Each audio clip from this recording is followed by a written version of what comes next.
Thine arrival is timely as ever.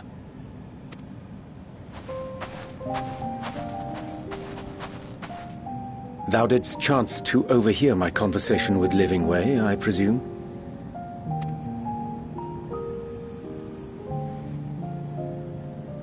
'Twas not mine intent to move in shadow. Nevertheless, I have been asked to do that and more yet again. Is it so plain that these strangers could intuit it at a glance? My capacity for silence and secrecy and duplicity? When Grahatir did contrive to deliver the first at the price of his own life, I was complicit in the scheme. A sacrifice averted for a mercy. Would that I could say the same for Minfilia. One life for one world. And by that bloody bargain brokered by my hand were the scions robbed of a dear comrade, and Flamine her beloved daughter.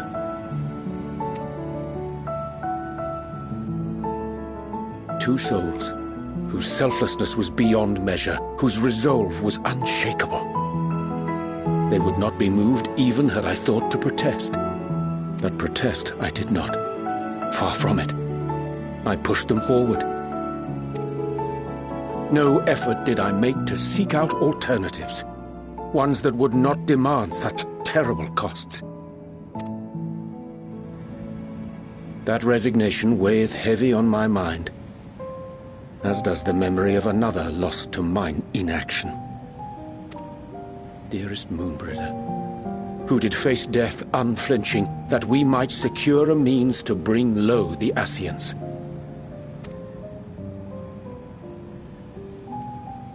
In her hour of need, I did naught. Dutiful disciple of Louisoix, ever looking to the greater good. Had I shut mine eyes and bid her live instead, mayhap she would be with us today.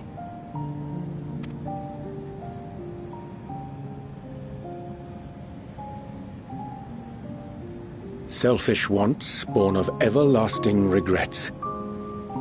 Most days I put them from my mind, but could think of naught else when asked to swallow the same bitter draught. Subterfuge and sacrifice. Mayhap the right moral choice, but one I regard with great trepidation.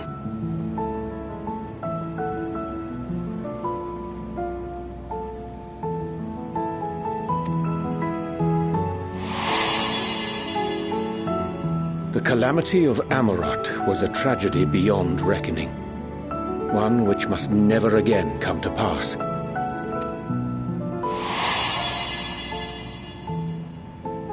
Thus must we struggle, haunted by ghosts of those we have lost, clinging to those we pray we can yet save.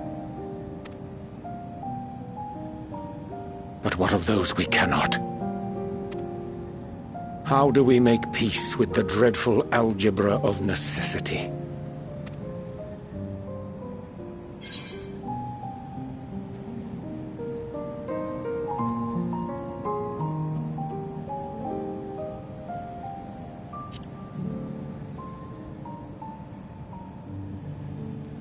Sage counsel indeed.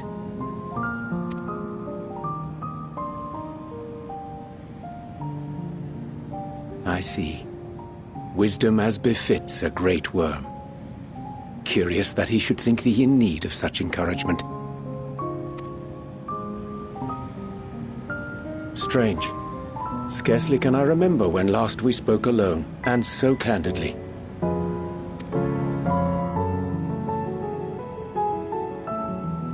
I thank thee. For all my supposed skill with words, I find it difficult to express such private thoughts. As for the Loporrit's proposition, I will take time and consider how to respond. 'Twould be to our mutual benefit if we could converse more openly with our aspiring caretakers. A concern I should be glad to address on the Scion's behalf. To dispense with all pretense and bare one's heart to another is a frightening thing indeed. But we cannot move forward ere we take that bold first step. A lesson I have learned many times before. And today.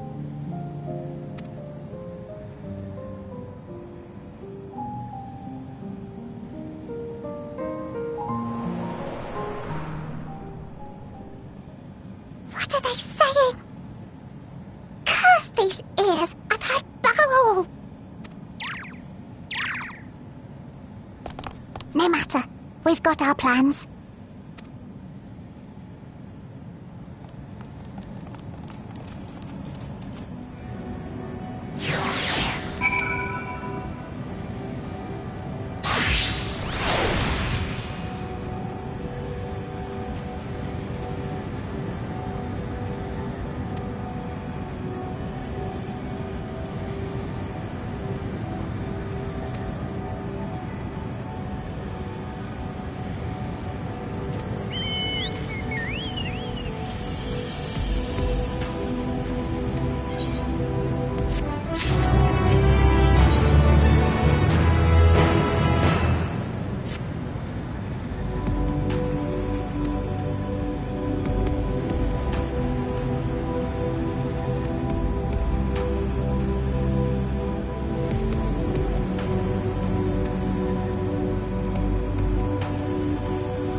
And what, pray tell, do we seek at the Watcher's Palace? Oh, come off it, friend. You know full well why we're here. The time has come for you to return to Aetheris and help your brethren prepare for their journey here and beyond. Forgive me, Living Way, but I cannot in good conscience proceed with this plan. Huh? But what about the final days? The death and the doom? Oh, we have to hurry before it's too late.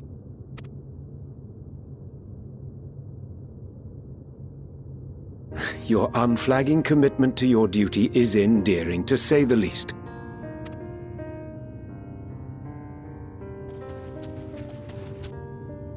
Oh, bugger!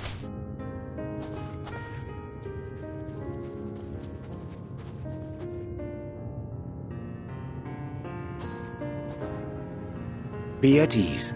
They bear you no grudge, nor do I. How could we, having come to understand your purpose? For millennia, you and yours worked tirelessly towards the singular purpose of this heavenly vessel's construction. An arduous feat by any measure. 'Tis clear you have spared no effort. Why, your very names are a testament to your dedication.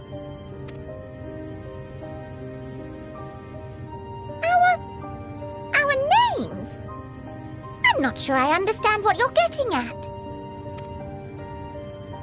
Names are an expression of the self, a declaration of one's hopes and aspirations.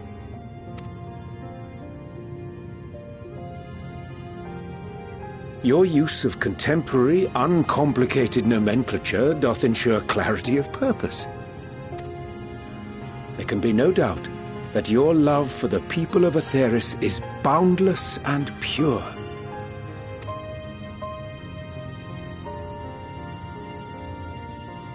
Yes! Yes! A most mellifluous phrasing! We Loperids were born of Heideland's love for Aetheris. That shining, shimmering blue jewel, brightest star in the sky, brimming with life and possibilities. For as long as I can remember, I've toiled in anticipation of the day when this vessel might be needed. All I've ever wanted was to meet those she cherished so dearly, to serve and serve well. That goes for all of us, don't you see? So help us help them. Lead them here where we can keep them safe. If there's anything wrong with what we've built, we'll fix it. We'll make it right.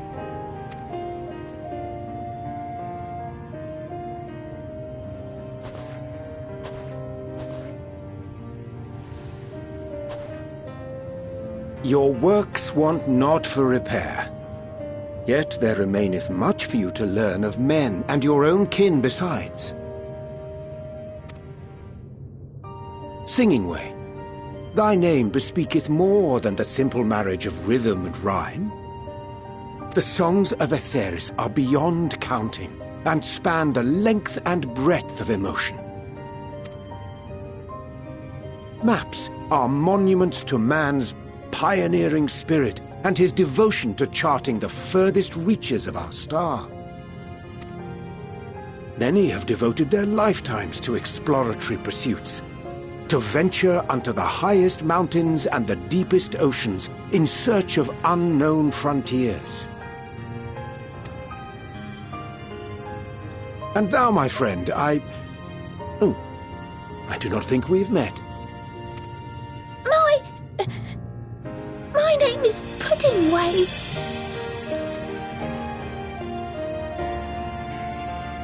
Puddingway? Yes, indeed. A name of deep and abiding significance, I'm sure, but one perhaps better communicated through delicious deeds than tasteless words. A judicious application of fey magics at a later juncture may be appropriate.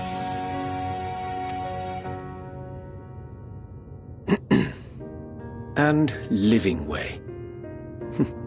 'Tis no easy feat to convey the significance of thy moniker.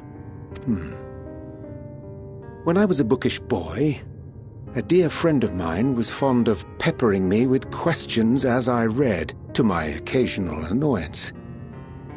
One day, I posed to her a question of mine own. What doth it mean to live? After much contemplation, she proffered this answer: the anticipation of a half-read story's conclusion. The hope today's mistake may serve as tomorrow's lesson. The wish that a new acquaintance may one day call thee friend. She believed it to be all these moments and more.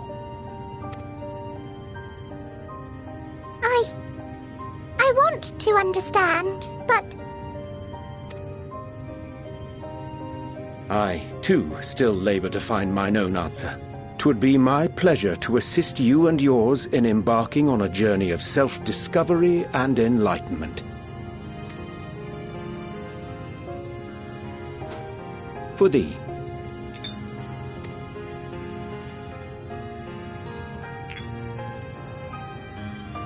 Ink as blue as the waters of Aetheris. Made in haste, though I assure thee, the quality has not suffered for it. The people need not be persuaded by honeyed words. Nay, I have faith they shall do what is right in due course. Until they do, I beg your patience, friends. And with that ink, let us fill the empty pages of Living Way's compendium. An open exchange of ideas will surely afford you all a better understanding of modern man, and with it, ideas for improvements and renovations. But more importantly, it shall empower us to together find a way forward.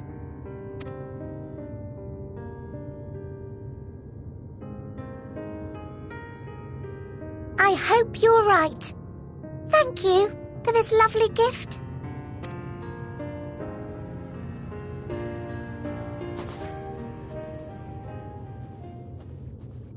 There you have it. I shall remain with the Loporrits to ensure that all is in order. Though we must needs prepare for every eventuality, you would all agree that the evacuation of our star is a last resort. To accept failure is to accept the demise not only of our star, but that of Reen's, of all reflections, and the souls that call them home. Which is why I have every faith that you shall fight to the last, that such drastic measures may prove unnecessary. Should the worst come to the worst, and I pray deeply that it won't, I'll take comfort in knowing preparations were made under your watchful eye. Aye, thou mayest be assured that if calamity cometh, not a soul will be left behind, if being the operative term.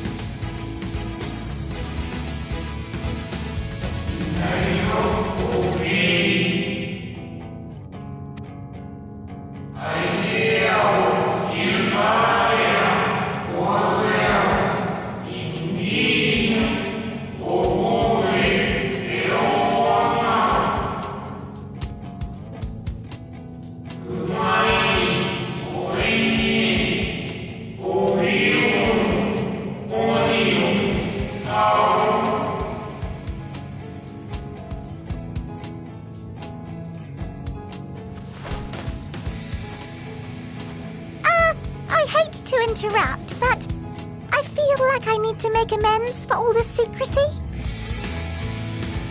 Think nothing of it. We haven't been the most gracious of guests. Do convey our apologies to Growingway and the others. But of course! And when next we welcome more guests from Aetheris, we'll have learned to be much more hospitable hosts.